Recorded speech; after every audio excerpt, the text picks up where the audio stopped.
부자 보여주시고 시키시는데 타고난 카리스마가 있으시네요. 제가 본당에서 부자 신부를 할 때 어떤 청년들이 저한테 그런 얘기를 합니다. 뭐라고 얘기를 하냐면 우리 본당에 옛날에 어렸을 때부터 열심히 다니는 친구가 여자 친구가 있는데 그 친구가 저 유학 갔다고 걔가 아마 좀 있으면 또 간다고 그 얘기를 좀 저한테 하는 겁니다. 그래서 그래 오는데 걔가 오는 유학 갔다 오는 게 저하고 무슨 관련이 있었는데 그러나 알았다 하고 이제 넘어갔죠. 그런데 어느 날 그러고 난 다음에 한 5달쯤 지나고 나서 어느 날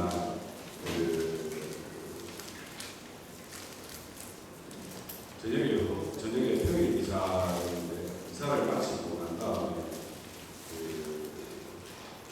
신자를 잠깐 만나잖아요. 로비에서 만났는데 여학생이 하나 뚱뚱하니 저를 비슷하게 생긴 애가 하나 있었어요. 처음 봤죠. 근데 걔가 울고 있는 겁니다. 그래서 처음 봤는데 울고 있어요. 너는 누군데 울고 있니? 하고 이제 얘기를 건넸죠. 그랬더니 이 친구가 저는 얼마 전에 유학을 마치고 왔습니다 하고 얘기를 하는 거예요. 그래서 제가 전에 들었잖아요. 보름 전주에 제 얘기를 들었습니다.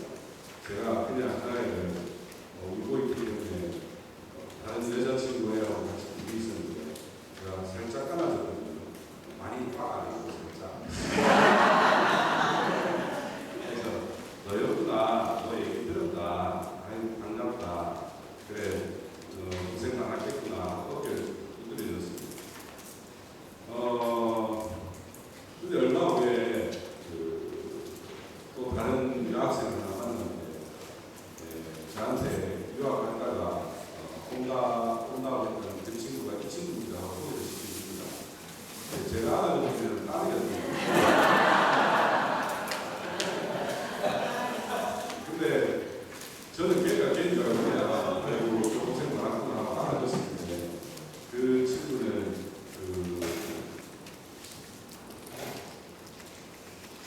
유학을 실패를 하고 지금 서학을 나왔었는데 유학을 실패를 하고 3년 만에 깨진 마음이 부서진 마음으로 돌아오고 있는데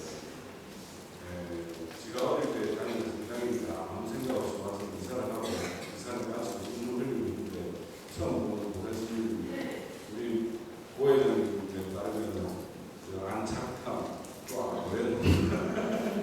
안순함 이런 친구가 와가지고 자기를 갑자기 어깨를 두드려주면서 고생했네 하고 얘기를 해가지고 너무너무 그때부터 이제 위로를 받게 됐어요. 그게 지금 15년 전, 16년 전. 그래서 그 친구는 아직도 제가 뭐 이렇게 저렇게 하자, 뭐 어떻게 하자 했다면 노래를 불러줄래? 어디 가서 좀 해줄래? 이러면 뭐 어디든지 쫓아와서 이렇게 노래해주고 또 그 친구를 통해서 그 복음도 많이 전해주고 그리고 저는 아이들이 그 아이한테 배우는 그 친구한테 배우는 친구들이 어린 중고등학생들이 많이 늘어가지고 아이들 건강히 가는 그런 상황입니다. 그래서 그때 어깨 한번 늘어졌는데 그 친구는 그 이후로 이제 힘을 얻어서 또 2년 뒤에 또 다시 유학을 가서 성공해서 돌아와서 부산에서 나름대로 생활 좀 하고 있습니다.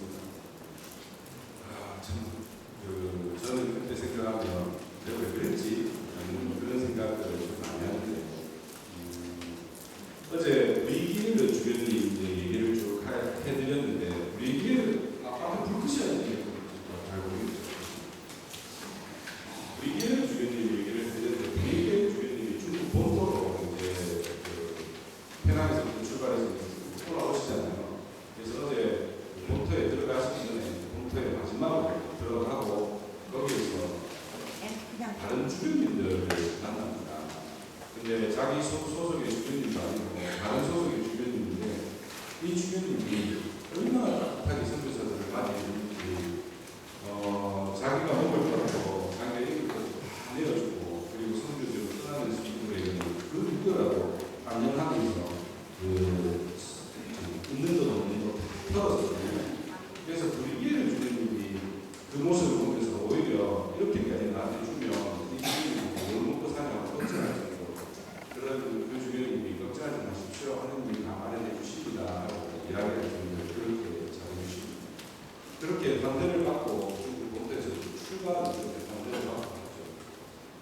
강의를 듣는 때 어제 말씀드렸듯이 그 방하에서 배에서 물을 적시하셨던 보통의 시간을 맞이하기 전에 선교사들끼리 모여서 이렇게 출가를 하는데 그 가운데서 6명의 선교사들이 한 배를 타고 조그만 족배를 탑니다. 그래서 그 조그만 족배를 타고 강을 건너면서 이 사람들이 어디를 가느냐 하고 서로 이야기를 하는데 나는 사천성으로 갑니다. 나는 어디로 갑니다. 어디로 갑니다. 좀 얘기를 합니다. 주교님은 어디로 가십니까? 나는 조선으로 가. 조선이라는 것이 참 어렵고 순교의 위협적인 것인데 어떻게 그것으로 가십니다. 그래서 주교님이 그 얘기를 했겠죠. 이래 해서 저래 했고 그래 우리는 그런 조선이라고 해야죠 하고 얘기를 하죠. 그 주교님의 모습을 만난 사람 중에 선교사 친구 중에 하나가 사천이라는 곳으로 선교를 가고 있습니다. 중국 사천성 아시죠? 안 가봐가지고 사천성으로 가던 그 젊은 친구가 나도 주교님을 따라 조선으로 가겠어. 조선으로 갈 수 있도록 허락해 주십시오 하고 얘기를 합니다. 그리고 그 신부님은 아까 말씀드렸듯이 어제 말씀드렸듯이 브리기에르 주교님은 마가자라는 곳에서 압록강을 바라보이는 곳에서 돌아가시고 난 후 그 쪽배에서 처음 만났던 연생처럼 만났던 그 신부를 조선으로 입국을 합니다. 그게 오방신부입니다.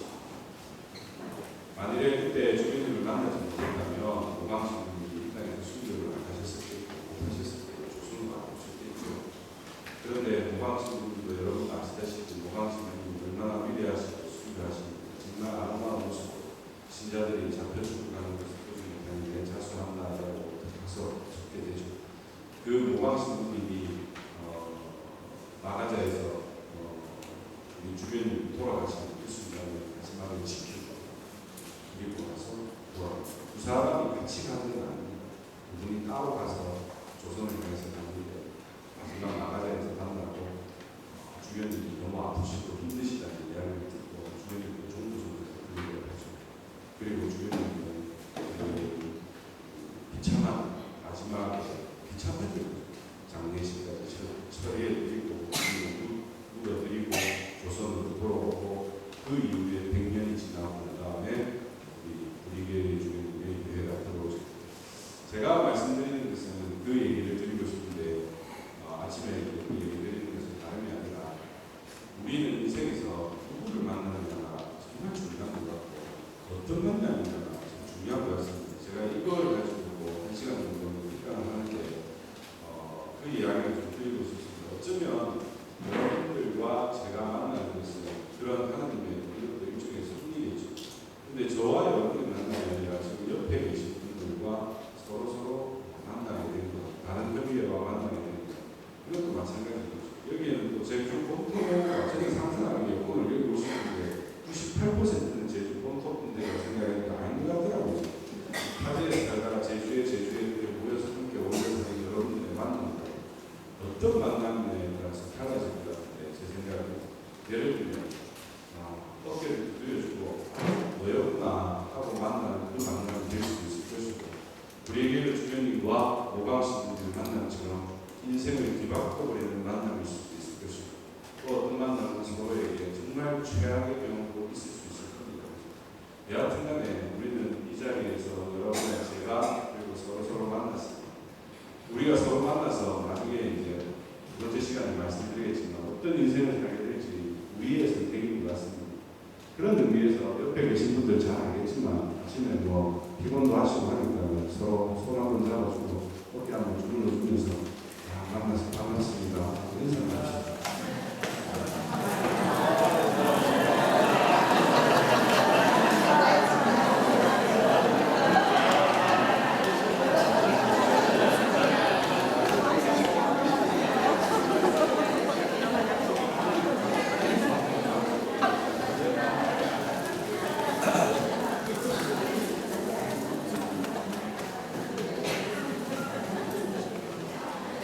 저는 세계생활을 하면서 그닥 몽때기를 지키지는 않고 산다고 몽때기를 지키면서 편한 것만 추구하지 않겠다고 생각하고 있지만 어제 말씀드린 것처럼 제 인생을 이렇게 보면 그 신부님한테 나처럼 만해라고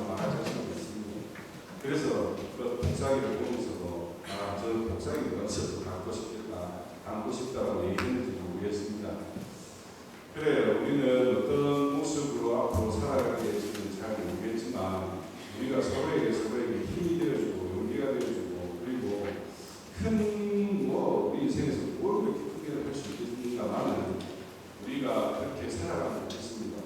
저는 농땡기지 않고 살았다고 생각을 하는데 사회복지를 맡고 난 다음에 강의를 들으러 여러 곳에 다녔습니다.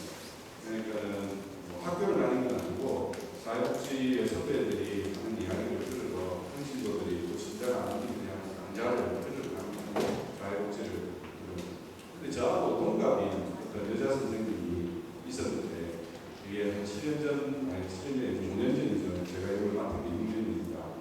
5년 전에 시작하고 나서 반년도 안 됐을 때 강의를 들어가는데 저하고 나이가 똑같은 여성 선생님이 강의를 하시는데 정말 가지고 사람이 바람에 흔들리듯이 이렇게 그런 사람인데 병에 걸려가지고 이렇게 어렸을 때 되게 병약했다.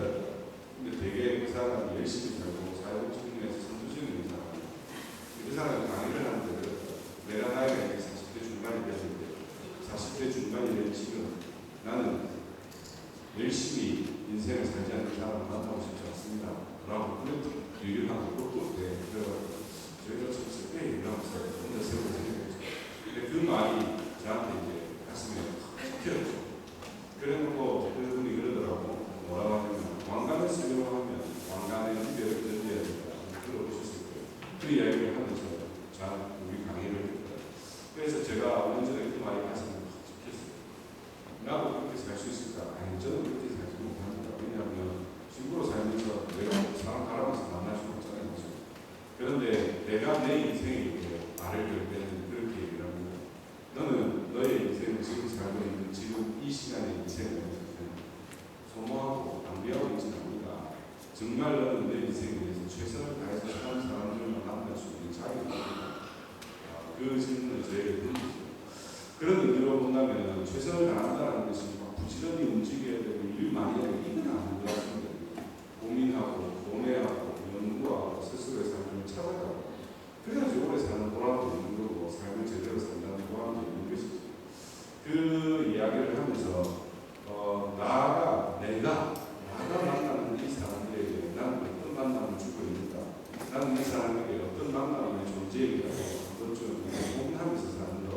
그래서 지금 이 자리에 모여있는 우리 모두가 오늘 2시 넘어서 이사 마치고 한 3시쯤이면 끝나겠지만 오늘 여기 있는 모든 분들이 오늘 하루만이라도 만나면서 서로 웃으면서 정말 나는 이 사람에게 오늘 힘이 되어주는 사람이 되겠다라는 생각을 하고 지냈으면 좋겠습니다. 그래서 여러분이 나한테 힘을 주려면 예를 하는지 아멘을 하는지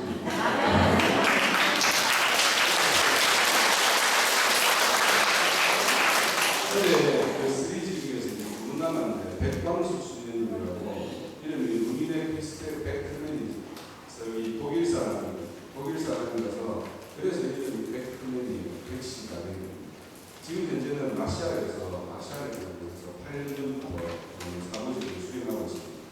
한국을 떠나서 이 수녀님이 근데 이게 컴퓨터가 아침에 제가 작업을 시작하는데 얘가 좀 게을러요. 고장이 나고 싶더라고요.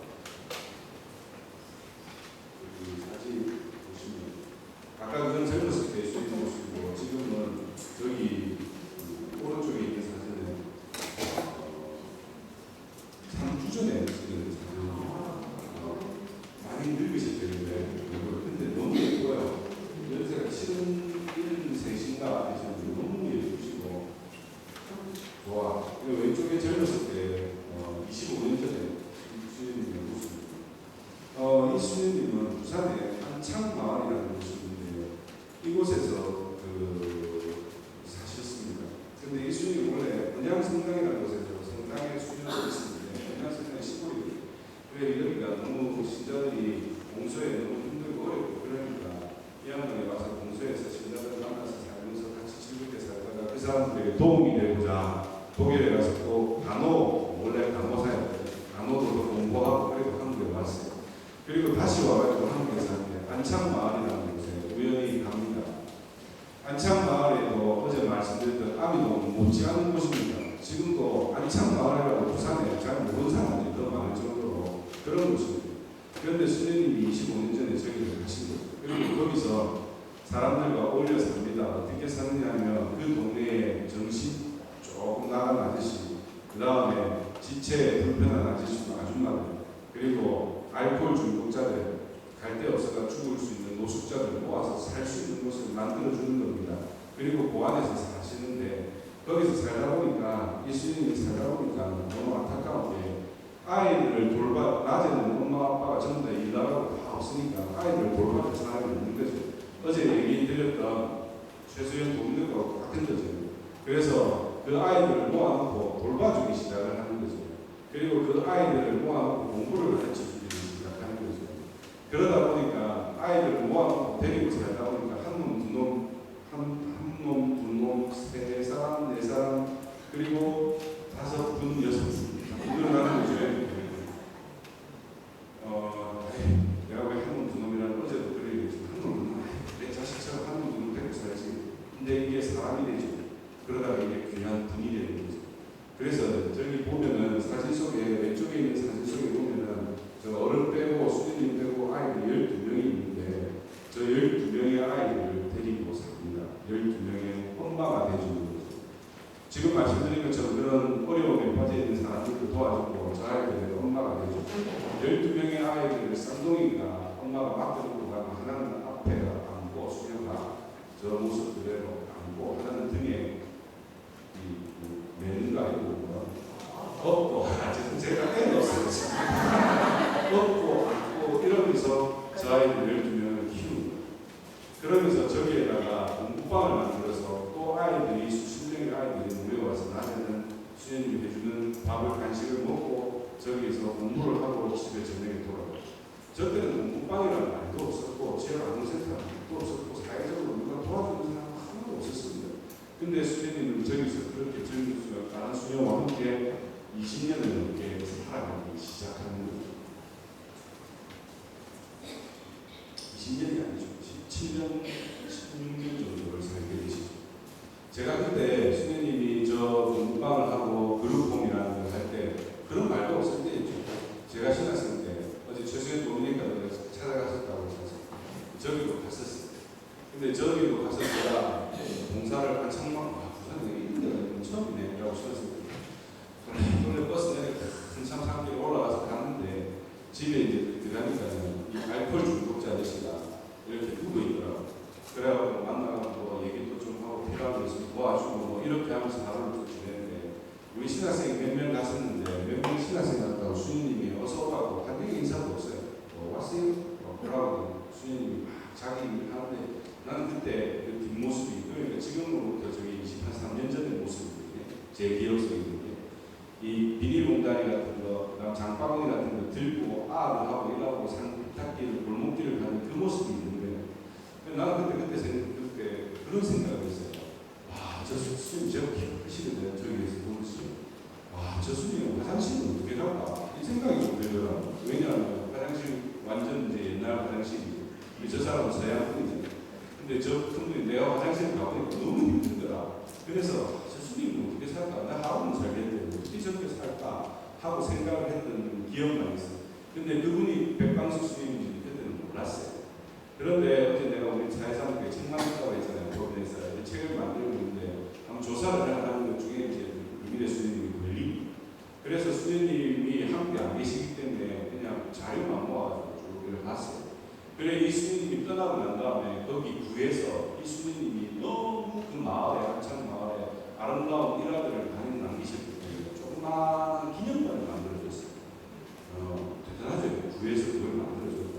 그래서 거기에 가서 자료를 모아서 수녀님의 글을 쭉 읽어보니까 이야기를 읽어보니까 가슴이 아픈 걸 이런 수녀님. 그런데 3주 전이죠. 6월 첫째 주니까 3주 전에 이 집이 25년이 됐다고 아시아에 8년 전에 떠났는데 왜 떠났느냐? 국가에서 돈을 주기 시작했거든. 사회복지를 본격적으로 관리하기 시작했거든. 그러니까 수녀님이 나는 필요 없다 이제. 나는 더 가난한 나라를 향해서 갈 거다 하고 마시라고 하시는 거예요. 25년 돼도 기념 행사를 했어요. 그래서 저번에 미사일 가라고 해서 갔더니 수님이 오셨더라고요. 그래서 현장에서 만난 사진이 아까진 아니고 그래서 여기서 수님을 만나서 수님하고 얘기를 하는데 식사를 하는데 식사를 같이 이제 행사 미사 마치고 축하합니다 하고 행사를 하는데 나 그렇게 아름다운 행사는 처음 봤는데 아이들 위주로 아이들 정치인 구청장이 다 소용없어. 애들 지금다 보내고 지금다 춤추고 지금다 신나는 거지. 그런데 수녀님하고 앉아서 식사를 하면 수녀님이 식사를 못 하시는 거예요. 왜냐하면 루미네 수녀님이 모셨다고 그 동네 천주교 신자들도 아니고 그 동네에 살던 전부 다 지금 여러분 연배나 조금 더 아래 위에 있는 연배들의 사람들이 전부 다 찾아온 거예요. 수녀님 왔다네 이러면서 수녀님을 안고 하고 있는데 아이고 수이 왜 아줌마를 만나면 반갑다 누구야 와야나 반갑다 이러면서 막 손깍지 끼고 막 아이고 이러잖아요. 딱 그러고 있는 거야. 그러니까 사람들이 계속 와서 수님 껴안고 수님 팔뚝 붙잡고 그러니까 수님 식사를 못했어요. 그런데 그만큼 그래서 내가 또 지금 보내서 특별히 수님 1시간만 주십시오. 그래서 수님이 가가지고 인터뷰를 시켰지. 그래서 어떻게 한국에 오게 됐고 어떻게 살았느냐 어떻게 얘기를 했지 그걸 또 녹음을 해놨어요. 그건 아직 진리가 아니라 다음에 써놓은 거예요. 그렇게 사셨던 분이에요. 그러니까 지역 주민들이 아직까지도 8년이라는 저 수녀님에 대한 그리움과 사랑이 너무 강렬하게 있는 거죠. 근데 우리는 모르죠. 그래서 푸른 눈에 성렬하고 얼마 전에 기사부터 떴었어요. 근데 그부터 만들어라. 저도 알고 있는데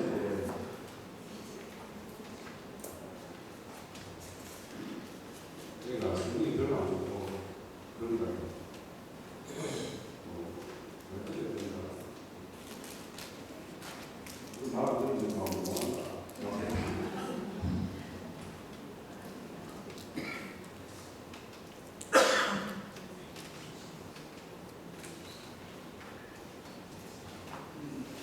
여러분들 여기에 제가 드리는 거 모르겠네요. 여기 있네. 나는 안창백입니다. 요거 같이 노트 보시려고 앞에 보시려고 나는 안창백입니다. 백신입니다. 옷이 들들이 깊숙이 들어가 한창 마을 곳에서 나는 기사를 만났습니다. 내가 할 수 있는 일이 무엇인가 고민했습니다.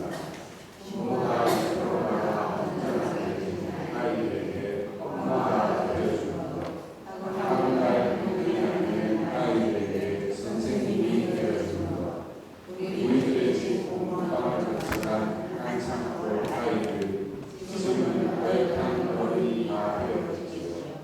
우리 집 어린이의 방문하니 나의 다시 오게 된다면 얼굴을 알아볼 수 있을까요?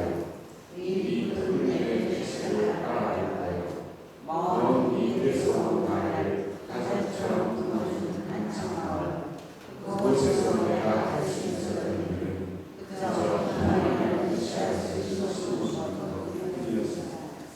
이게 예수님이 있으시고 여러분은 이걸 보시면서 어떤지 모르겠지만 저는 이거를 읽으면서 정말 가슴이 찡하게 느껴졌는지 저도 그렇겠지만 여러분도 마찬가지입니다. 상상해 보십시오. 25년 전에 10살짜리, 9살짜리 이런 애들을 만났을 거고 15살짜리 만났을 거고 우리 집 막내한테 나를 보면 알아보긴 할까? 내가 한국을 떠났는데 나를 알아보긴 할까? 백수님의 인터뷰 기사에 그런 거 나옵니다. 수님이 한참 마을이라는 어떤 곳이에요. 수님이 나에게 내가 한국 살 때 한창마을은 제2의 고향이었는데 마샬에서 살고 지금 한창마을은 제1의 고향이라고 자기 독일 사람입니다. 그만큼 이 사람들과 저를 나눴으니까 그렇게 좋아하는 가족이죠. 가족처럼 품어주고 이 희망이라는 씨앗을 뿌려주는 것뿐입니다. 저는 빛천시로 활동을 하면서 여러분들 이걸 어떤 의미에서 하고 있는지 모르겠지만 빛천시로는 영성의 날짜인 거 맞습니다. 또 활동이 여러분은 누군가에게 씨앗을 하나 쭉 뿌려주고 계시지요.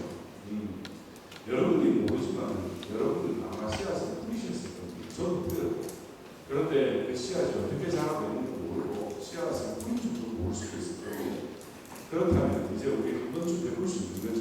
뭐 씨앗을 여러분도 저도 하나씩 희망의 씨앗을 더 뿌려보는 거죠. 살아생전에 1년에 하나씩만 뿌려도 몇 개 뿌리겠습니다. 자, 저 수님의 이야기, 유민의 수님의 이야기였습니다. 그 다음 오늘 마지막으로 기억해야 될 사람은 잘생기셨죠? 벨기에 사람 신부님이십니다. 아주 미남입니다. 저 신부님이 우리나라에서 들어와가지고 이제 50년 가까운 세월을 살고 나서 얼굴이 이렇게 지금 잘생기신 것 같아요. 더 잘생겼어요. 진짜 멋있게 생겼어요. 여러분들은 다 아실 겁니다. 아주 유명한 민주투사로서 사업가로서 전국을 이루신 사업가로 무대를 좀 이상하지 않아요. 노동이 불편하신 지금은 무식의 공동체를 설립하셨고 거기서 살고 계십니다. 이 신부님의 이름은 다 아시죠?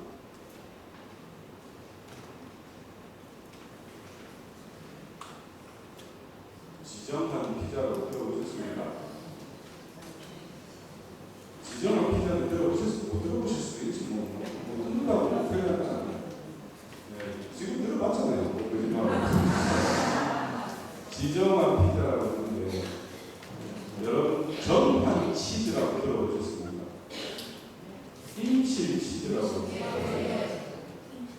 지정한 신부 디디에르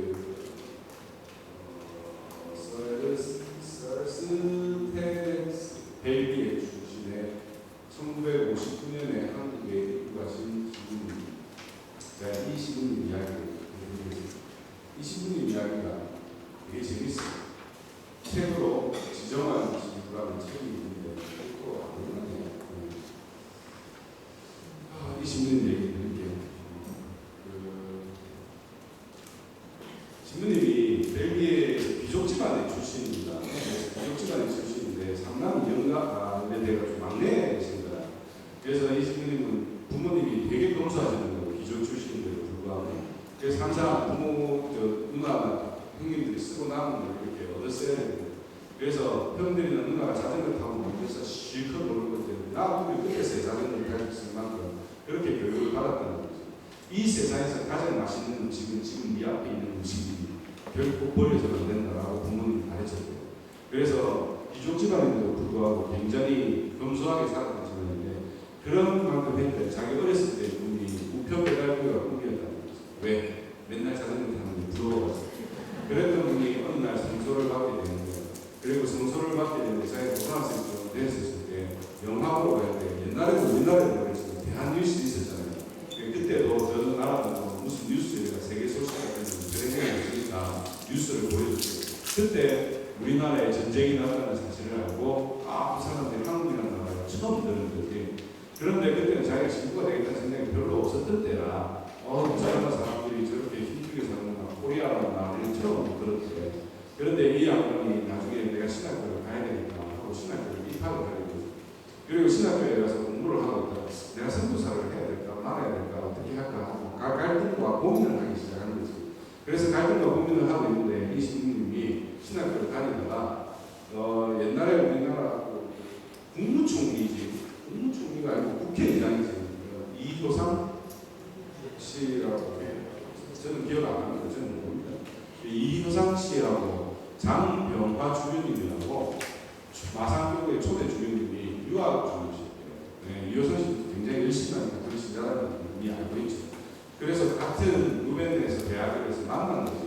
그래 만나가지고 지정한 신부님이 한국 사람이라는 처음 들어본 거지. 그래가 전쟁 났던 나라라고 얘기를 하는 거지.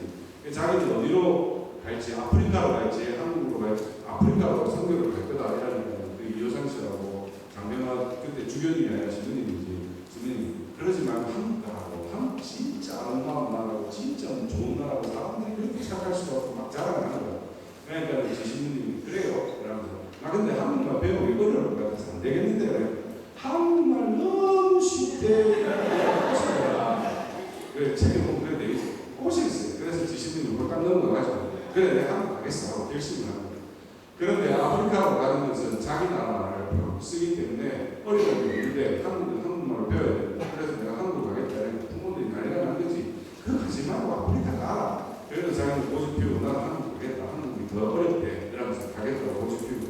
그래가지고 영문까지 가가지고 자기 벨기에 사람이 영어 못하는데 영어 배우가 영어로 한국말을 배웠어요. 네. 왜? 그럴 수밖에 없었겠죠. 그래가 1년 동안 배워가지고 이 양반이 한국에 이제 들어오는데 전주 쪽으로 가신 거예요. 그래서 한국에서 3개월 동안 어학 배우고 난 보자 신분 좀 하다가 부안이라는 곳에 가는 거예요. 20대 중반이지. 비제 16년 20대였지. 그래가지고 부안이라는 곳에 본당 신부로 가서 부안에 가니까 너무 사람들이 먹고 사는 게 힘든다. 그래서 이 사람들은 어떻게 하면 좀 도움이 될까 하고 고민을 하고 계시는데 이렇게 보니까 간척지 사업을 하면 되겠더라고요. 간척지, 빵을 만들면 되겠더라고요.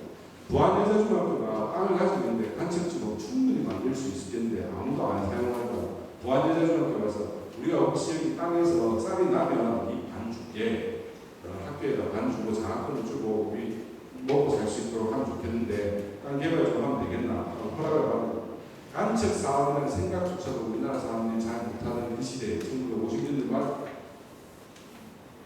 아까 59년도에 왔다고 했어요. 좀 얘가 말하는 사람이 참 59년도에 그러니까 61년도에 무슨 그런 생각을 했겠습니까? 지금 1961년이거든요. 왜냐하면 부안에 관련받아서 이제 1년쯤 지났습니다. 그런 세대에서 내가 간척 사업을 하겠다고 지금 말하자면 시청 차장이 군청 차장이 한 거 아닙니다. 그래서 허락을 받고 간척 사업을 하는 거예요. 간척 사업을 하면서 어떻게 하느냐면 내하고 간척 사업할 사람하고 부르는 전부 다 줄 서가지고 인생들이 와갖고 네 저도 할게 저는 이런 게 아니지 않습니까? 그러면 이 사람이 한 사람이 한 가정이 먹고 사는데 한 1,000~3,000평 정도가 땅이 필요하겠다. 그래서 이 신부님이 내가 최소한 100가정은 살리겠다. 그러면 몇 평이에요? 30만이죠. 30만 평의 땅을 얻겠다. 이 각오를 세우신 거예요. 그래서 나하고 같이 고생할 사람하고 손들으라 하고 얘기를 하면 누가 오겠습니까? 신부님이 밀가루 공수 받았을 거 아니에요. 공수 받았을 거 아니에요. 밀가루 줄 테니까 오나.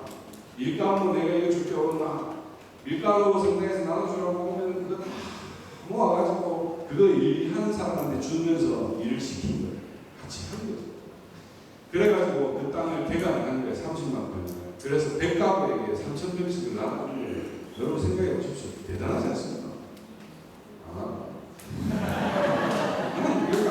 혹시 대단하잖아요.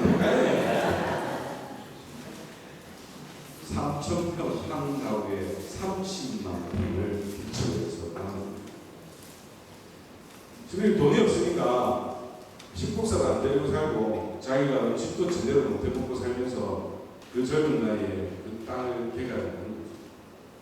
그래서 이 신부님이 그 땅을 개간하고 난 다음에 건강이 너무 나빠서 이지 걸리고 난리가 나는 거죠. 아주 난리가 나는 거죠. 거기에다가 스트레스 여러분 상상해 보십시오. 일하면 밀가루 줄게. 와, 저 지금 더 많이 주고 우리는 적게 줘요. 얼마나 힘들겠습니까? 내 땅 생긴다. 저도 내일 모레쯤 한 달만 지나면 두 달만 지나면 내 땅 생긴 희망이라는 보이고 이건 되겠나? 사람들이 전부 다 그런 상황이에요. 거기다가 동료 신부님들 저기 나눠주라고 뭐라고 하는 구용품, 구제품으로 나눠주라고 주는 밀가루 왜 그 마음대로 유용해놓고 손가락질 되게 많이 하고 있습니다. 그러니 이 신부님이 먹지도 못해. 하루 종일 일만 해야 돼. 그 사람들 달래야 돼. 그 욕 다 먹어야 돼. 그리고 그 돈이 필요하니까 사람들한테 신용협동조합처럼 만들어가지고 돈 모아가지고 그 사람들한테 살아요. 그래 이 신부님이 보통 일이 돼요. 그러니까 이질이고 뭐 하고 아프지. 아침에 일어나서 저녁에 해질 때까지 하루 종일 설사하고 아파 죽는 거예요. 그래서 자기가 병원에 갔더니 그때 나는 우리나라에 병원이라는 거 있겠습니까? 제대로 된 치료가 안 되죠. 의사 서울에 가야 하니까 그래서 서울에 가서 치료를 받고 이래 얘기를 하더라고요. 신부 보고 이 신부님은 건강상의 문제가 없는데 정신적으로 좀 문제가 있는 이 사람은 미친 사람이다. 그래서 이 사람은 지금 추방하는 것이 낫겠다. 뭐 이래 얘기해요. 주교님이 진짜 그 말을 믿대요. 그래서 주교님은 내 절대 아니라고, 절대 아니라고, 미치지 않았다고. 그러면서 당시 재검을 받고 재검을 받는데 이 쓸개가 담낭이 다쳤거든요. 너무 고생해요. 그래서 벨기에에 내가 6개월 동안만 치료받고 올게요. 의료기술이 있습니다. 그래서 6개월 동안 이렇게 가기로 하고 허락받고 갔대요. 땅 대관 다 하고 백가정에 다 나눠주고. 그러고 비행기를 타러 가는데 자기 보고 정신 나가는 미친놈이라고 의사를 만난 거야. 그러니까 이 의사가 내 의견이 맞았구나. 그래서 외국에 공부해가고 가시는군요. 내가 얘기를 했대. 그러니까 지금님이 그래서 그랬다. 왜 쓰겠다 그래요. 난 쓰게 빠진 놈이다. 그래 얘기를 했대. 그리고 벨기에에 가서 6개월 동안 치유를 받고 이제 완쾌는 아니지만 많이 건강을 회복하고 한국으로 돌아오죠. 내가 왜 이야기를 자세히 듣고 있냐면 6개월 많이도 아니고 6개월인데 6개월 한국에 돌아오니까 주교님이 아이고 주교님 잘 오셨습니다. 이제 건강 괜찮습니까? 그러면 주교님 이제 새로운 곳으로 가십시오. 임시비자를 발령을 내줘요. 그래서 임시를 가시게 돼요. 그런데 6개월 만에 한국에 돌아오니 이 신부님이 어디든지 가고 싶겠어요? 안착지를 가고 싶을 거 아니에요. 거기서 도대체 어떻게 됐을지, 쌀이 잘 자라고 있을지, 그 사람들은 잘 살고 있을지 정말 궁금했을 거 아니에요. 그래서 6개월 만에 그 간척지 부안으로 쫓아가 내려가시는 거죠. 그래서 간척지 부안에 딱 갔는데 그 100가정이 아무도 안 남았대요. 한 명도 없더래요. 다 사라져. 이 사람들이 다 팔고 다 떠나고. 여러분 상상해 보십시오. 여러분은 제가 조금 전에 너 하자고 희망의 씨앗을 학교만 보여요. 내 딴에 희망의 씨앗을 뿌린다고 예를 들어서 그렇죠. 학교도 주고 교복도 좀 사주고 이렇게 들어가면서 힘내라. 괜찮아. 꿈을 가질 수 있어. 내가 도와줄게. 그놈이 어느 날 소식도 없고요. 한국을 떠났다 해가지고 많이 섭섭할게요. 이 새끼한테는 섭섭한데 신부가 와가지고 돈 생기는 일도 아니고 자기 것도 아닌데 온 정성과 열을 다 바쳐서 30만 평 그래서 100가정 이거 먹고 살아라고 만들어졌는데 한 가정도 남지 않고 전부 다 팔아먹고 갔더라고요. 쉽게 말하면은 제가 오늘 강연 끝나고 강의 끝나고 집에 갔는데 여기 있는 120명 중에 한 명도 잘 들었으니까 말 안 하는 거예요.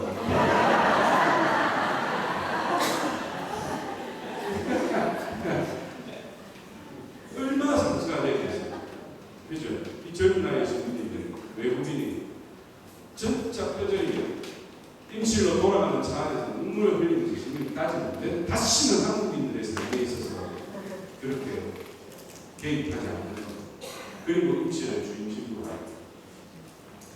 임실을 갔는데 임실 문수가 찾아온 것이 신부님이 오셨다면서요. 아이고 외국 신부님 오셔서 고맙습니다.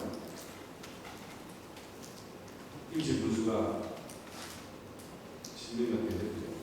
신부님 언젠간 여기 떠나시겠죠. 신부님 떠나실 때쯤 전주의 신자들 말고 우리 임실에 있는 모든 국민들이 그래도 신부님께서 우리 국민들에게 무언가를 좀 하나 주시고 가면 좋겠습니다. 부탁을 하고 사람이 착하면 흔들리 그 말 한마디에 흔들리. 그리고 나서 임실에서 들어가 보니까 임실은 부모하고 비교도 안 될 만큼 가난하고 이거는 삼박교 때 그런 말이 있다대. 뭐 살아서는 남원이요 죽어서는 임실이다. 못 들어보셨죠? 그런 말이 있대. 전라도 쪽에서 오신 분 들어봤습니다. 그만큼 풍광이 좋대요. 그만큼 아름다워. 그래도 살기에는 남원이 제일 좋고 그런 곳에 산에 풀밖에 없는 그곳입니다. 그런데 이 사람들이 너무 가난하게 살잖아요. 그래도 뭐 신부님은 내가 부안에서 상처받은 게 있으니까 올라가고 사는 거지. 그래도 거기서 협동조합을 만들고 좀 어떻게 도와줄까 하고 있었다는 거지. 신협을 만들어가지고 제가 알기로 요 신협이 사업인가 제주가 사업인가 비제신이 그래 그건 좀 헷갈리네요. 여하튼 간에 그렇게 도와주고 있습니다. 이 신부님이 부안에서부터 살 때는 노숙자 할아버지가 있는데 그 할아버지가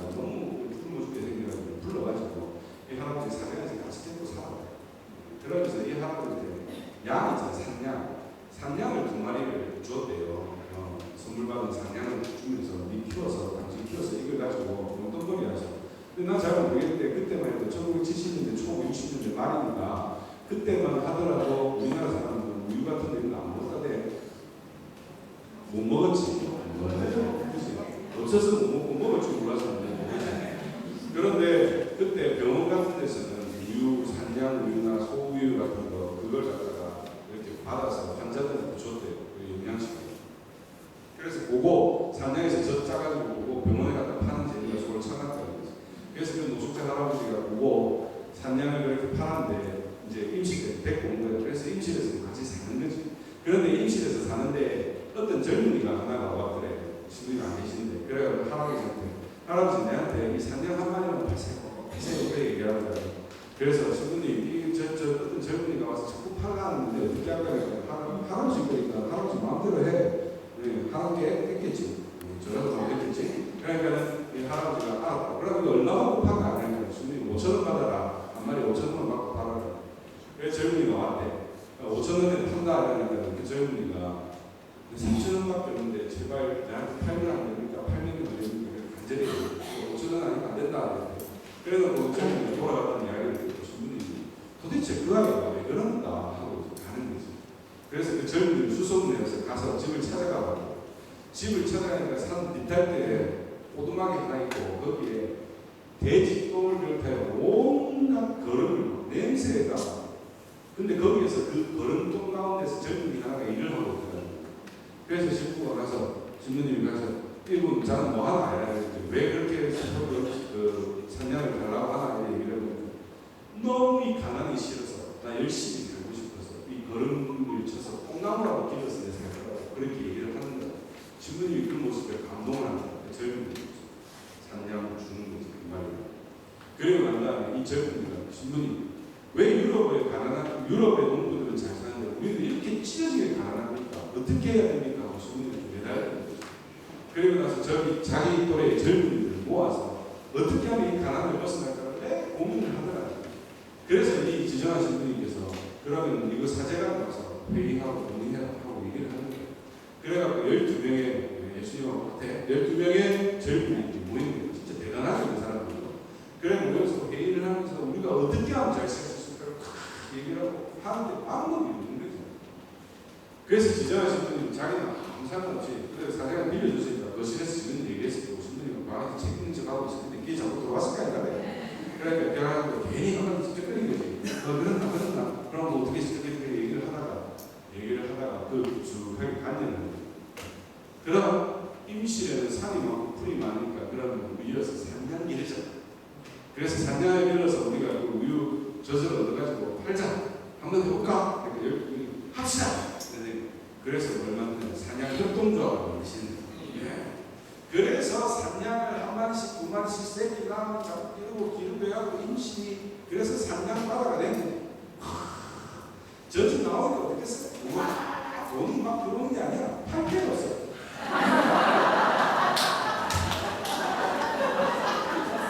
이거 사 먹어야지. 팔 필요 없어요. 산양을 그러지. 한 마리 두 마리 산양을 기르면서 그 사람들은 그나마 꿈이라고 꾸긴 했는데 막상 산양 젖이 나오기 시작하니까 이제 팔 데가 없고 병원에 수요가 그러니까 이제 불만이 점점 쌓이는 거죠. 우리가 이토록 열심히 했는데 왜 요즘 우리는 가난한가?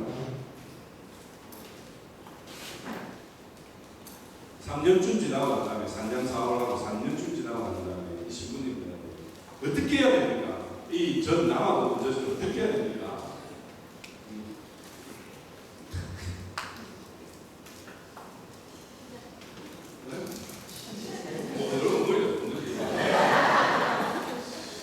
치즈를 생각해보세요. 이 신부님께서 치즈를 만들죠. 그때 우리나라에 치즈라는 게 없었대요. 여러분들이 증인이잖아요. 그 치즈라는 거는 미군 부대에 통해서 흘러나오는 거 그거 말고는 그래서 전부 치즈가 뭔지로 물어봤을 거예요. 설명을 하는데 치즈가 뭐냐 하면 이게 안 되잖아. 서양 구 그래가지고 치즈를 만들어 보자.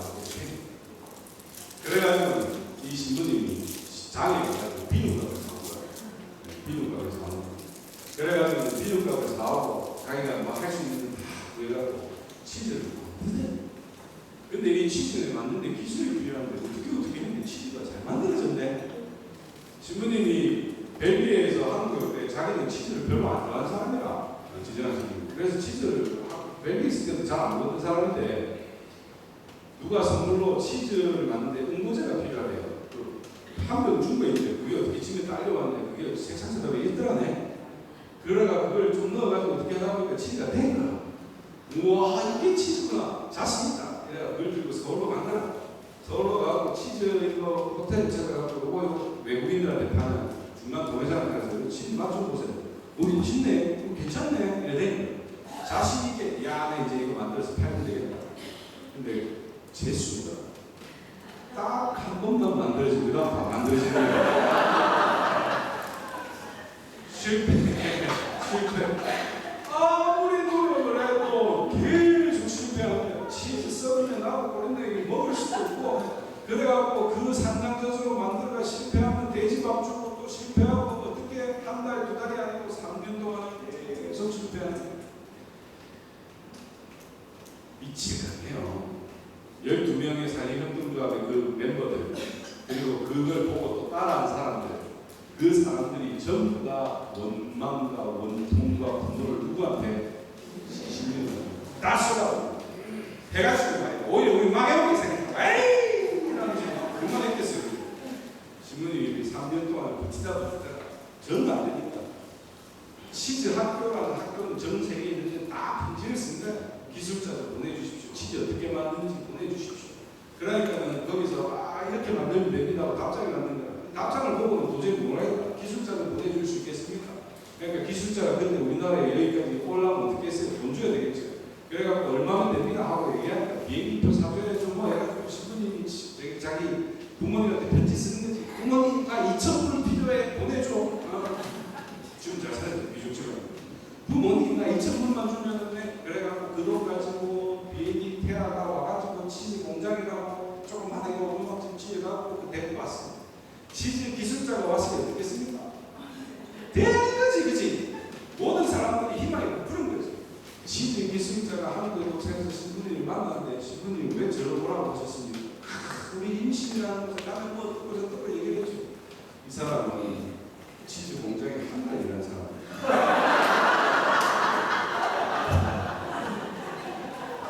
나는 기술자가 아닙니다. 신부님이 미치는 거지. 돈은 돈대로 다 쓰고 그래도 네가 낳다 낳겠지. 임신 데리고 갔죠. 낳긴 게 아무것도 마음 그렇게 3년을 넘게 시간이 실패하고 얼마나 손가락질 다 했겠어. 신부님이 드디어 안 된다. 더 이상 내가 안 되겠다. 그래서 그 사람들을 모아서 12명의 조합원들을 했잖아요. 그 처음에 만났던 우연히 만났던 젊은 12명의 조합원들처럼 나에게 3개월 시간 내가 유럽에 가서 배워. 근데 여러분 3개월 동안 치즈해야지. 여러분 생각해요. 3개월 동안 누구 만드는 것도 힘들 거야. 배워. 그러니까 12명이 당신이 우리를 구원해 주실 때는 아닙니다. 12명이 아니 제 신부가 이제 포기하고 당연히 안 그랬겠습니까?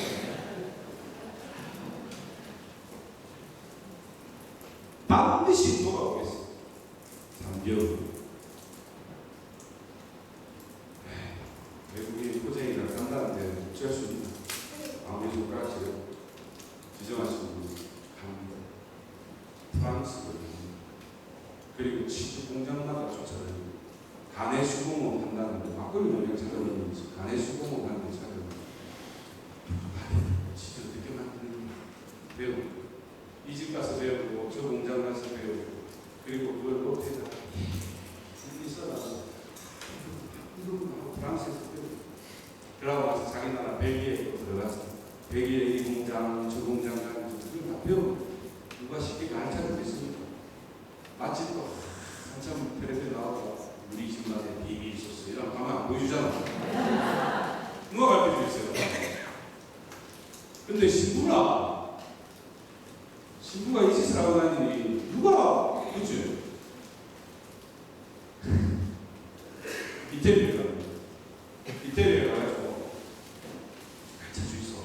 공장에서 제발 좀 가르쳐줄 수 없어. 최고 기술자가 안 된다. 가. 우리 기밀이다. 안 된다. 가. 주부님이 이태리는 다 신자잖아요. 거기서 그래 비참하게 버림받고 난 다음에 집으로 터벅해지는데 이제 더 걸어가고 있는데 숙소 근데 누가 지나가면서 그러는 기술을 가르쳐 줄 테니 자전거를 타고 지나가면서 어느 카페에 오십시오. 그 말을 듣자마자 이 신부님이 치지는데 이미 어쨌든 신이 나가고 그 바에 이제 술집에 간 거지. 술집에 가가지고 하니까 자전거를 타고 가는 사람이 기다리는 당신이 신부라고 하면서 그 가난한 사람을 위해서 그 치즈를 만들겠다고 하는 그 얘기를 들었는데 공장장이 당신이 그렇게 냉혹하게 거절했다는 얘기를 들었는데 나도 천주교 신자로서 내가 마음이 아프다. 그래서 내가 치즈 비법을 가르쳐주고 이 4가지 하면서 노트를 줍니다. 모든 치즈를 만드는 비법이 담긴 노트입니다. 이 사람이 공산당이었어요. 공산당 신부님은 공산당이라는 치를 떠는 사람 중에 하나인데 나는 공산당원이지만 당신에게 주겠어. 딱 주는 거예요. 신부님이 그걸 받으면서 받아야 돼. 말아야 돼.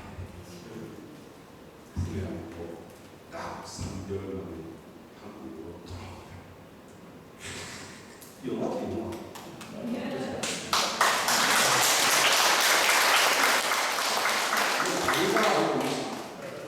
옛날 얘기 듣는 줄 알아요. 주부님이 3개월 만에 또 신태근이라는 남자가 아까 그 젊은이가 아니고 신태근이라는 젊은 남자가 신부님과 일했던 사람 중에 하나인데 그 남자 혼자 만나고 나머지 11명이 산양을 펴고 부안이나 안치 제주나 나한테 말 안 해주면 똑같아.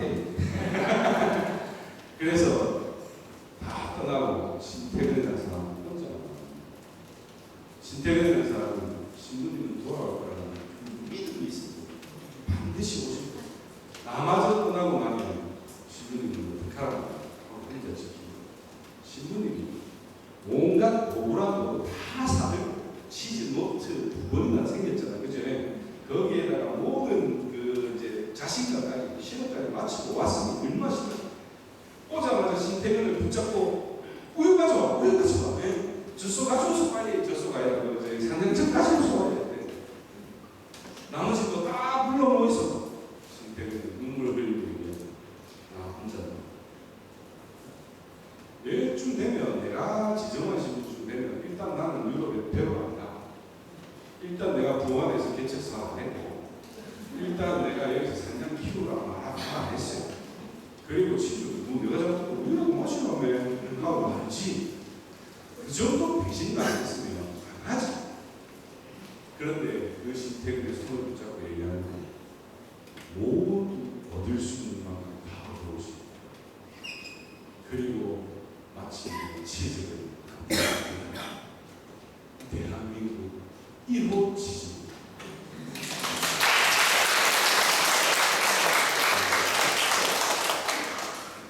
이름을 정합시다. 이름을 정하는데 이 치즈의 이름을 이렇게 정하자 저렇게 정하자 전라치즈, 남도치즈 뭐 이런 식으로 정하자 신부님이 얘기하는데 신부님이요 그러면은 절대 안 팔립니다. 기분이 이름 붙입시다. 그래서 대한민국 제1호 치즈는 정한 치즈 이제 팔아야 될까요? 다시 그리고 서울로 서울 조선호텔이 외국인들 셰프가 있었고 의사가 있었고 치즈를 썼다. 동해상 중간 사람들이 치즈를 들고 가서 그 앞에 내놓습니다. 맛봐주십시오. 됐습니다. 오늘 맛있겠다. 이게 아니지. 여러분 영어사원 전화가 113대요. 우리 혼자 주님이 나랑 똑같이 됐어. 주십시오. 여기서 나중에 보고 부탁드립니다. 지금 좀 봐주십시오. 그래서 아니 이렇게 훌륭한 치즈가 한국에 있다는 당장 나타나십시오. 그래서 그때부터 아픔이 시작되는 거예요. 그때부터 전부 다 만들어서 갖다 팔겠어요. 한국 전부 시군이 전부 누르면서 다 풀어서 팔기 시작합니다. 임실에 있는 사람들은 협동조합을 이제 다시 재건시켜서 그 사람들 산년저주 모아서 그걸 만들어서 내놓기만 하고 이 아픔을 파는 데서 시군이 뚫어요. 상상해 보십시오. 여러분들 돈 벌다가 얼마나 힘드십니까? 여러분 평생 동안 세상살이 하시면서 얼마나 고통스럽고 눈물 나는 경우가 많으셨습니까? 그죠? 저도 옛날에 신학생 때 학교 휴학하고 돈 벌러 갔다가 울은 적이 있습니다. 네, 뭐 마음이 착하잖아요. 여러분 보시니까 여러분 있었겠죠. 돈 영업하러 갔다가 실패해가지고 이런 얘기는 굳이 할 필요 없지만 비 오는데 이 전화 공중전화 박스 안에 들어가가지고 혼자 쭈그려가지고 담배 한잔 피는데 서럽더라고. 내가 화가 나가지고 그만두고 돈이나 벌을까 뭐 이런 생각을 했는데 여러분 얼마나 힘들게 사셨습니까? 그 작은 가정 하나 꾸려오고 이 신부님이 왜 했습니까? 돈 한 푼도 생기는 거 아니야 자기한테. 그런데 오직 그 사람들 가난한 사람들 때문에 그걸 얼마나 힘들게 뚫어냈습니까? 그래서 임실치가 만들어진 겁니다. 전두환이 아니라 박정희 대통령이 유신 정권을 흔들 때 지주교님, 지학순 주교님이 구속당하고 이랬을 때 제일 먼저 이 지정하신 분이 기천합니다. 대모하고 석방하라 그러면서 얘기합니다. 나는 벨기에 대사관에 연락해 혹시 내 추방하라. 난 벨기에 사람이고 전주교 신부다. 이래놓고 추방당이 좋다고 잡혀 들어갑니다. 그리고 몇 번이나 풀어주고 또 잡혀 들어가고 하도 박정희 또 일하다 이렇게 나옵니다. 박정희 대통령이 하도 지정환이라는 이름이 많이 나옵니다. 이 새끼 뭐야? 신부는 무슨 신부란 놈이 이런 새끼가 다 있어. 악행이가 있고 그렇게 했잖아요. 마누이야. 임실에서 치즈만 뭐라? 라고 설명을 했죠. 그리고 임실에서 그 많은 사람들이 그렇게 살도록 해줬다는 얘기를 듣고 박정희 풀어줘요. 임실 받고 나오지 말아요. 그만큼 인정을 받았고 그래서 이 양반이 불려나서 또 대모하고 또 대모하고 했구나. 그래서 아까 제가 그렇게 소개해드렸죠. 민주투사로서 사업가로서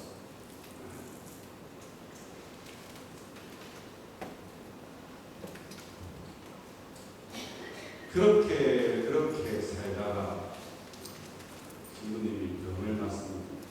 신경성 다발염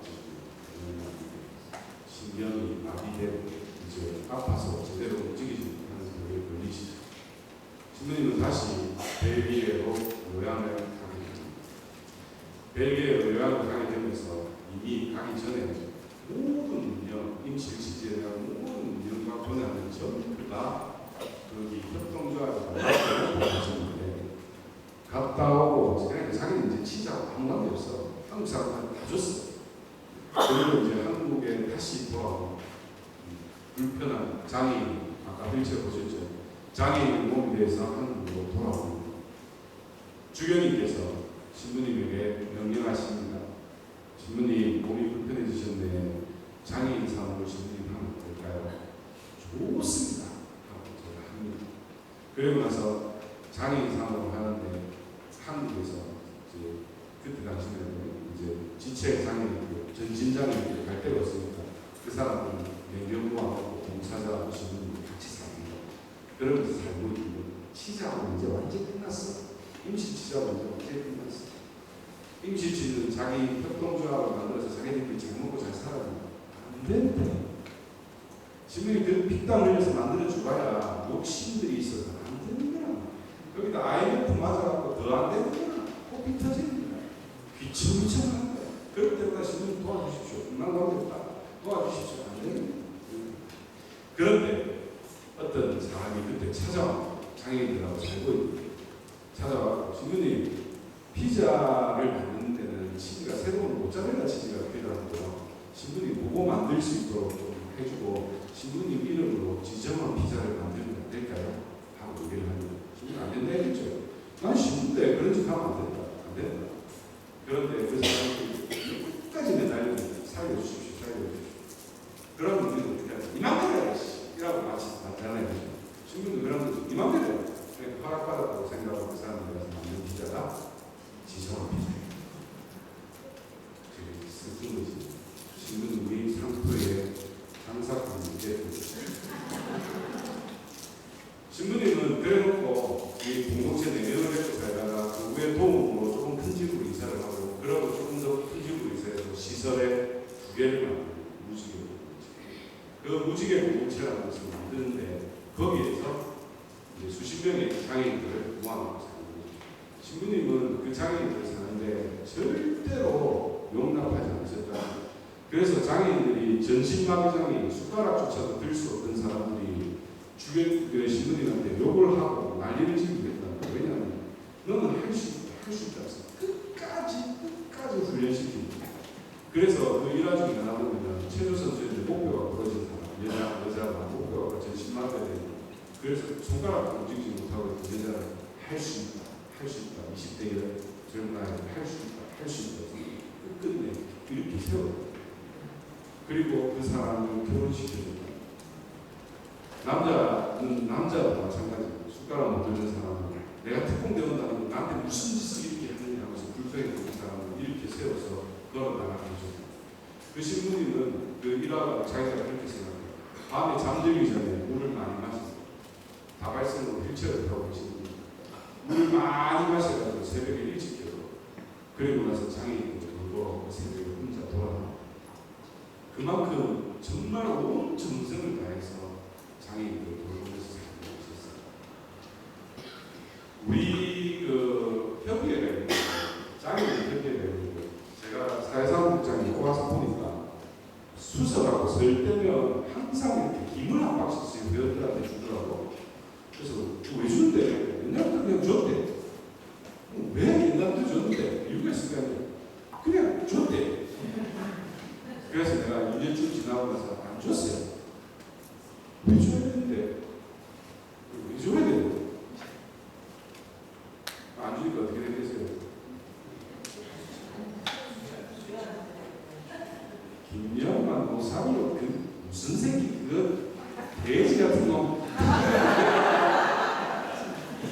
진짜 한 3년 동안 욕 먹었어요. 김 한 박스 안 먹어요. 근데 나는 지금도 그 사람한테 왜 줘야 되는데? 왜 당신한테 줘야 되는데? 왜 당신은 받으려고 하는데?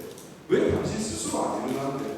왜 자기 협의회는 스스로 못 일어나는데? 사람이 100명이 모이고 70명이 모이고 50명이 모였으면 여러분들이 5천원, 1,000원, 500원을 내더라도 여러분들이 여러분한테 뿌려나가고 힘을 내주셔야지.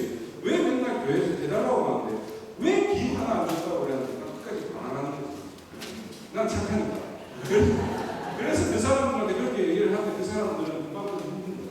근데 이 신부님이 그렇게 하고 있으니 얼마나 거기서 욕을 많이 먹었어요. 그래도 포기하지 않고 장애인을 살리고 있습니다. 인권적으로 오줌 지갑 못 먹는 사람은 오줌 무게 만들어주는 거지. 그래서 결혼까지 시킵니다. 그렇게 살고 있는데 사람들이 찾아옵니다. 지정한 일은 왜 저 사람들이 있습니까? 우리가 수수해 주십시오. 우리 치즈도 지금 죽어요. 그래갖고 거기서 바뀌나. 지정한 신부 옛날에는 밀가루 주홍문자 뺀다고 욕먹지요. 내일에 공항 티켓 따고 욕먹지요. 지정한 피자 임시 치즈 만들어갖고 지 돈 빼먹고 있다고 욕먹지요. 시연 만들어갖고 저거 돈 다 해먹다고 욕먹지요. 이제는 지정한 피자라고 얼굴에 피자판에 지 얼굴 판다고 욕먹지요. 신부님 돈 10원도 받는데. 그래서 신부님이 법적으로 딱 봅니다. 그리고 난 다음에 저 사람 피자 회사를 불러가지고 돈을 받습니다. 네가 이제부터 어쩔 수 없이 네가 사용한 권한이 권리를 뺏을 수 있다. 그 대신에 이제부터 당신들은 법적으로 정확하게 계약을 맺자. 어쩔 수 없다. 그리고 대신에 우리는 그 돈을 매달 수입의 5%를 나한테 줘야 돼. 신부님이 이렇게 호암상이라는 상금 1억원짜리 자회봉사상을 신부님이 1억 원을 받아가지고 이 1억 원 돈을 받으면서 하는 말이 나는 이 돈으로 무지개 공동체에 재단을 설립해서 장학금을 주겠어. 약속을. 그래서 뭐 재단을 설립하려고 보니까 1억으로 재단이 안 돼. 5억이 있어요. 자기 있는 돈 없는 돈 다 틀어놓고 사람들 도움받아가 돈을 모으고 그래가 5억을 다시 만든다. 그래 거기에다 넣어 장학금. 그러니까 이 회사 사장도 대표도 바뀌었어. 사람이 괜찮아. 아니 우리가 매달 한 번씩 드리겠습니다. 장사가 잘 되는 거. 그래가지고 저 사람들이 돈을 매달 보내주고 신부님이 그걸로 장학재단에서 한번 보십시오. 대한민국 와가지고 땅 만들어 내려주고 산양 키우게 하고 젖소 키우게 하고 치즈 만들어서 먹고 살게 해줘. 장애인들 그리고 장애인 가족들을 위해서 장학재단까지. 저 신부님이 오늘 그렇게 살고 그렇게 살 수 있을까?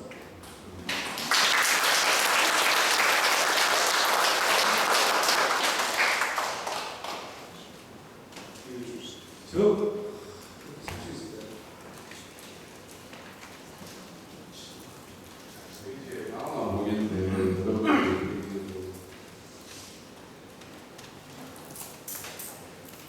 저거 나옵니까? 내가 지금 우리 나옵니다. 네, 같이 읽어볼까요? 내가 만약 지금 다시 사회에서 이번에는 한국이 아니라 아프리카로 가고 싶습니다.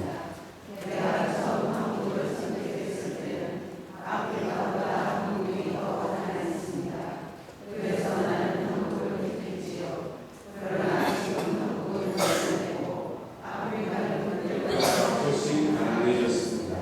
한국이 잘 발전하는 운동이 교육이었는데 이번에는 아프리카로 가서 그에게 배운 기회를 주고 싶습니다. 내 몸은 아무것도 없습니다. 다만 거기서 아쉽습니다.